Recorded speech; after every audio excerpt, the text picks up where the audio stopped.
Salut tout le monde, je suis très contente de vous retrouver comme toujours pour une nouvelle vidéo. Ok, avant qu'on rentre dans les détails de la vidéo, parce qu'il y a quelque chose qui m'a beaucoup fait rire. Mais la semaine passée, on a parlé de Arthur Eggers. Pour ceux qui ne se souviennent pas, je vais vous mettre la photo pour que vous voyez à quoi Arthur ressemble. Et aujourd'hui, spoiler alerte, on va faire la rencontre de Fritz Honka. Voici ce à quoi Fritz Honka ressemble. Je vous jure que je ne suis pas en train de faire une série spéciale strabisme. Je vous jure. C'est vraiment un hasard total. Les deux se ressemblent vraiment beaucoup. Je m'en suis rendu compte en fait pendant que je travaillais sur l'affaire de Fritz Honka. Je me suis dit mais c'est vrai qu'ils se ressemblent vraiment beaucoup physiquement. Mais sachez qu'ils n'ont rien à voir l'un avec l'autre dans leur histoire personnelle. Vous allez le découvrir très bientôt. Mais en tout cas c'est ça. Ça m'avait fait rire parce que physiquement il y a un petit quelque chose qui fait qu'ils se ressemblent.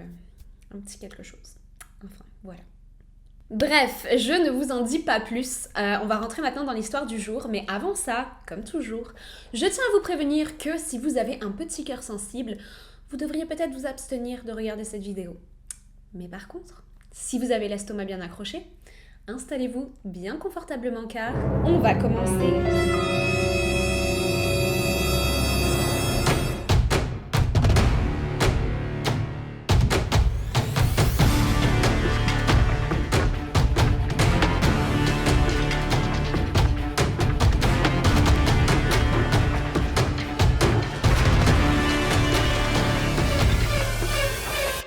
Friedrich Paul Honka, surnommé Fritz, voit le jour le 31 juillet 1935 à Leipzig, en Allemagne de l'Est.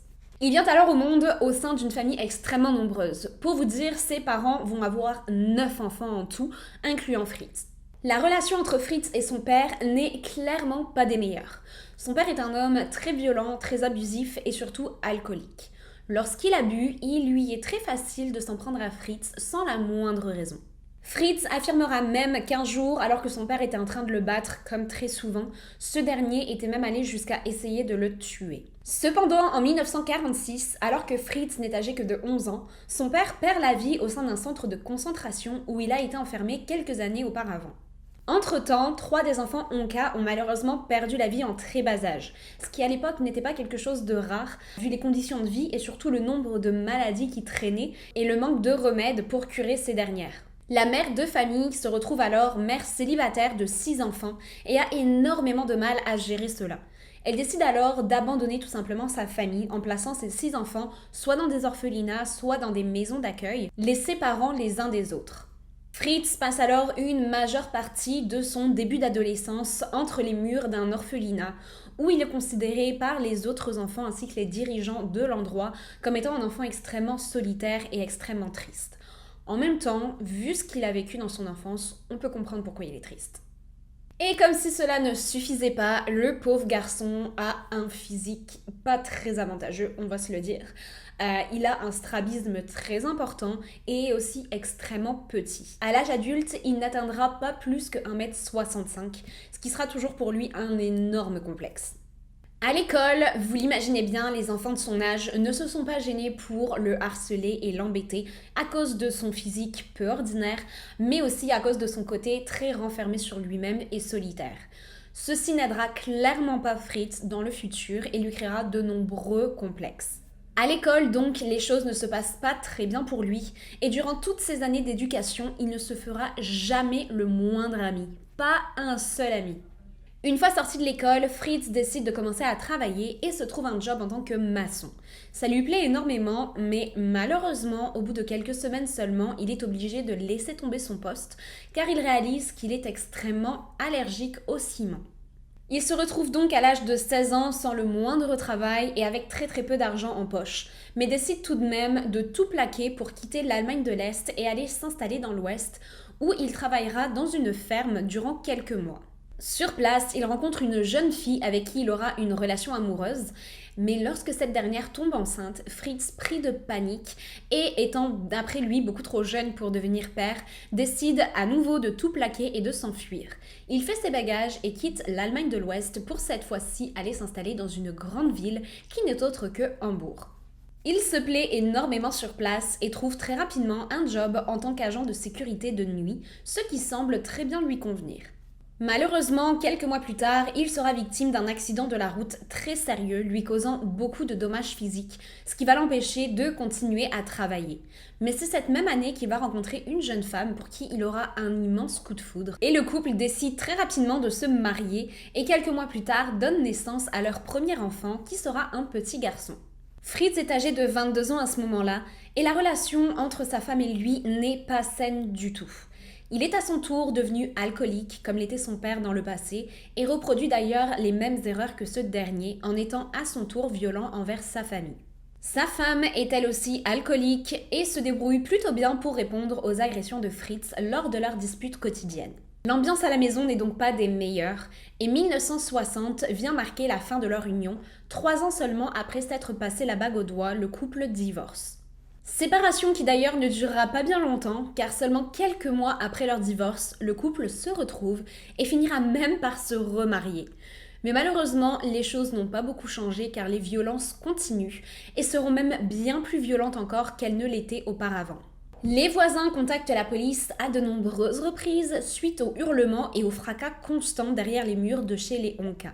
Et les choses resteront ainsi jusqu'en 1967, lorsque le couple prend de nouveau la décision de se séparer et de divorcer.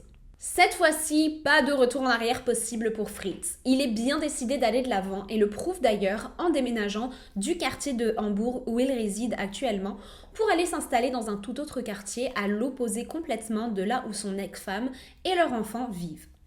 Sur place, il se trouve un petit appartement d'une chambre seulement, vraiment très petit, mais qui suffise à l'homme célibataire de 32 ans qu'il est. Et il ne lui prendra pas bien longtemps pour se trouver un nouveau job, cette fois-ci en tant que gardien de nuit d'un cimetière. La journée, lorsqu'il ne travaille pas, Fritz passe la plupart de son temps allongé dans son canapé à boire comme un trou. On peut le dire, il buvait clairement comme un trou. Il traînait aussi énormément dans les bars du coin, car l'endroit où il s'était installé était à l'époque un quartier extrêmement mal fréquenté, très connu aussi comme étant le repère des drogués et alcooliques de la ville et surtout l'endroit le plus pauvre d'Hambourg. Le bar où Fritz passe le plus clair de son temps se trouve être le Golden Glove, un bar très connu dans la région, mais pas pour les bonnes raisons.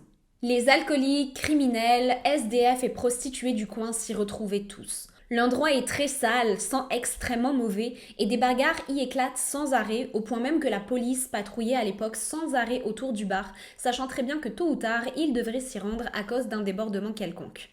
Fritz commence alors à cette époque à fréquenter des prostituées qu'il rencontrait très souvent au Golden Glove et qui ramenait ensuite chez lui le soir. C'est en 1972 qu'il aura ses premiers problèmes judiciaires. La police se rend à son domicile après qu'une jeune femme nue ne soit arrivée complètement paniquée au poste de police, assurant que Fritz avait essayé de la violer. Le procès de Fritz a lieu en 1975, soit 3 ans après les faits, sauf qu'entre-temps, la plaignante a abandonné ses charges et il s'en sort avec tout simplement une amende. Après s'en être sorti avec une peine extrêmement minime, on va pas se mentir, Fritz décide de se faire extrêmement discret, et ce jusqu'en juillet 1975, lorsqu'un incendie détruit l'immeuble où il réside. Les pompiers arrivent alors sur place et arrivent à maîtriser le feu à temps pour qu'il n'y ait pas la moindre victime. Une fois l'incendie maîtrisé, ils décident de commencer à nettoyer les décombres, parmi lesquels se trouvent beaucoup d'affaires personnelles des résidents telles que des meubles, des vêtements et autres. Mais c'est avec effroi que l'un des pompiers tombe sur quelque chose pour le moins étrange, situé dans le grenier de la bâtisse, directement relié à l'appartement de Fritz Onca. La police est immédiatement appelée sur les lieux et il ne leur prendra pas longtemps avant de déclarer qu'il s'agit là d'un corps humain. Ils fouillent ensuite le reste du logement, détruisant les parois des murs et le plancher, et furent absolument terrifiés de découvrir 3 autres corps partiellement découpés. Un torse par-ci, une jambe par-là. L'odeur de décomposition et de brûlé est extrêmement intense et les policiers sont totalement horrifiés de la scène se trouvant devant leurs yeux. De nombreux vêtements féminins sont aussi retrouvés au domicile de Fritz et lorsque ses voisins sont interrogés, ces derniers sont absolument unanimes. Fritz est un homme célibataire qui l'a toujours été et il n'a jamais vécu avec une autre femme. Il est donc impossible que ces vêtements puissent appartenir à sa femme ou une petite amie. Pendant que tout ceci est en train de se dérouler, Fritz Onca n'est pas présent car il se trouve au travail. Les policiers attendent donc patiemment son retour pour pouvoir procéder à son arrestation et le questionner plus amplement. Dès son arrivée sur place, Fritz est immédiatement arrêté et placé dans la voiture de police se trouvant à l'extérieur du bâtiment. Entre-temps, une masse de personnes ayant en premier lieu été attirées par la fumée se dégageant du toit se trouvent maintenant à quelques mètres seulement des policiers et les entendent très clairement parler de leur macabre découverte. La plupart des passants sont alors choqués par ce qu'ils entendent et les plus curieux d'entre eux iront même jusqu'à aller à la vitre de la voiture où se trouve Fritz pour pouvoir voir l'homme de leurs propres yeux. Fritz ne montre alors aucune émotion et se laisse emmener par la police pour se faire interroger sans la moindre difficulté. Lorsqu'on lui demande des explications concernant les 4 corps féminins retrouvés chez lui, ce dernier prétend n'être au courant de rien et n'avoir jamais eu la moindre idée que ces derniers se trouvaient derrière les murs de son appartement. Les policiers continuent alors tant bien que mal d'essayer de soutirer à Fritz la moindre petite information pouvant leur permettre de faire avancer l'enquête ou si ils arrivaient à être assez chanceux, le moindre aveu de sa part. Mais malheureusement pour eux, Fritz n'est absolument pas coopératif et décide de garder le silence. Pendant ce temps, les médecins légistes travaillent très dur sur l'identification des corps des 4 femmes. Ces derniers étaient très sévèrement abîmés, la plupart d'entre eux avaient été découpés au niveau des hanches, et pour l'un d'entre eux d'ailleurs, le torse avait été retrouvé complètement momifié, enroulé à l'intérieur d'une couverture qui était cachée derrière le mur du salon de Fritz. Les 4 victimes sont des femmes, et il ne prendra pas bien longtemps avant que l'une d'entre elles ne soit identifiée comme étant Gertrude Brower, une prostituée âgée de 42 ans. Sachez d'ailleurs que Gertrude avait déjà été déclarée comme morte 4 ans auparavant. En 1971, un homme qui travaillait dans une usine appelle la police après avoir retrouvé ce qui d'après lui ressemblait à des restes humains. Des bras ainsi que ce qui ressemble à un sein sont retrouvés à l'intérieur d'une poubelle non loin de l'usine et un peu plus loin d'ailleurs dans une autre poubelle sera retrouvée une tête humaine entièrement défigurée. Toutes les preuves sont alors emmenées à la morgue et les résultats des analyses sont clairs, il s'agit bien là de Gertrude Brower et toutes les parties de corps ont été identifiées comme lui appartenant. Une enquête a alors lieu pour tenter de découvrir les parties manquantes de son corps ainsi que le coupable, mais jusqu'à ce fameux incendie de 1975, rien n'avait été découvert. Gertrude était une habituée du bar Le Golden Glove, c'est donc très probablement à cet endroit-là que Fritz aurait fait sa rencontre. Il est alors déterminé que Gertrude était très probablement la première victime de Fritz et que son meurtre avait eu lieu probablement entre 1970 et 1971. Mais lorsque ce dernier est confronté aux questions des policiers concernant Gertrude, de nouveau, il reste totalement silencieux.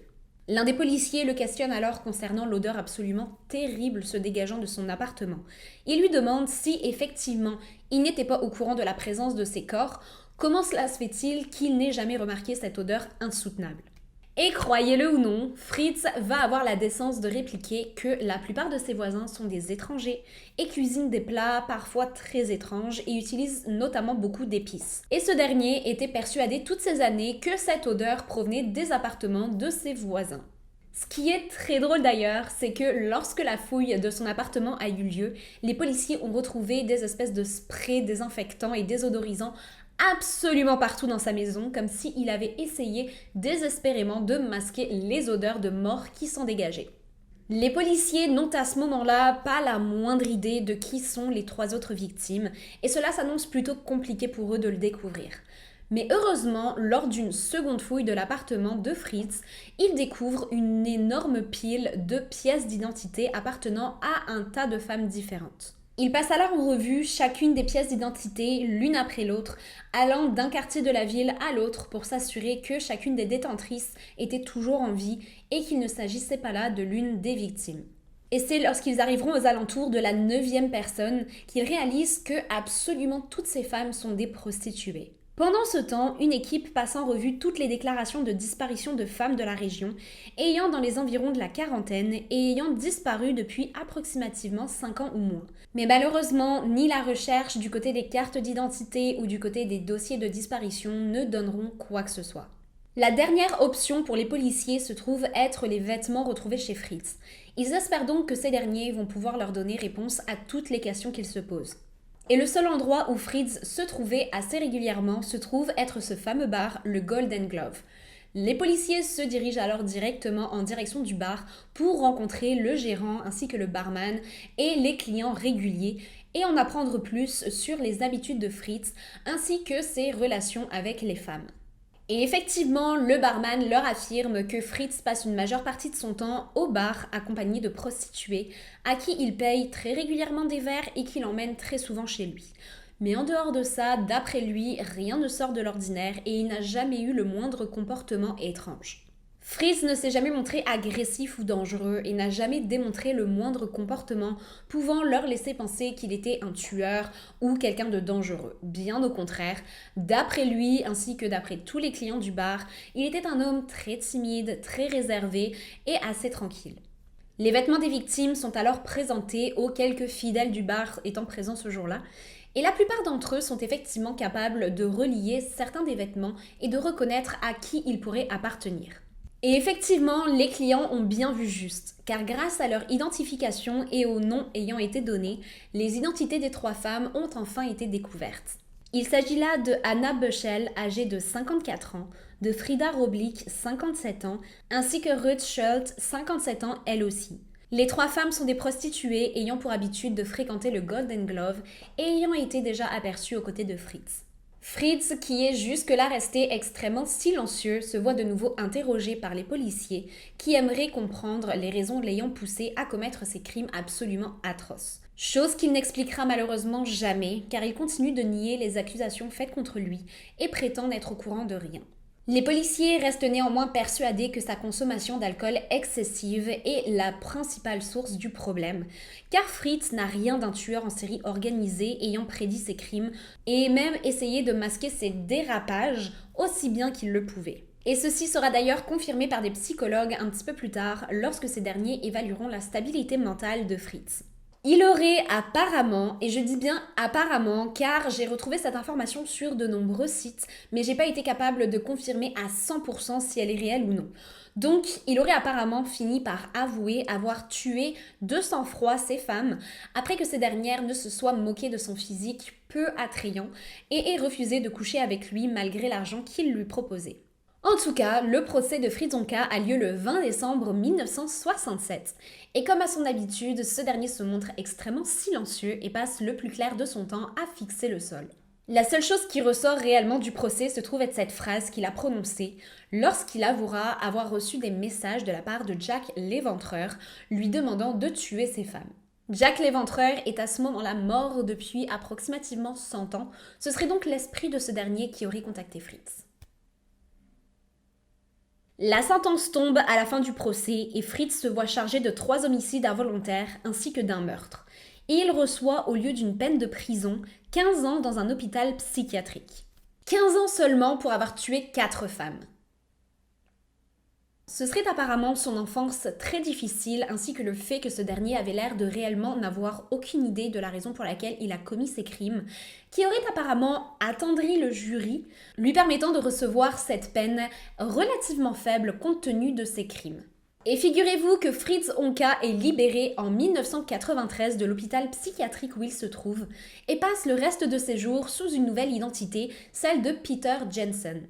Il vit alors dans une maison de retraite où il perd la vie le 19 octobre 1998. Le réalisateur allemand Fatih Akin réalise en 2019 un film sur l'affaire nommé Golden Glove qui aura un certain succès. Je vous avoue ne pas l'avoir encore visionné, mais ça va être chose faite dans les jours à venir. Voilà donc qui conclut notre affaire du jour dédiée à Fritz Onka. Laissez-moi savoir ce que vous en avez pensé dans les commentaires. Et si ça n'a pas encore été fait, n'oubliez pas de vous abonner et d'activer la petite alarme pour être informé de la future publication de mes vidéos. Je vous remercie encore de votre présence et j'ai très hâte de vous retrouver dans de futures vidéos, toutes plus glauques les unes que les autres. Bye!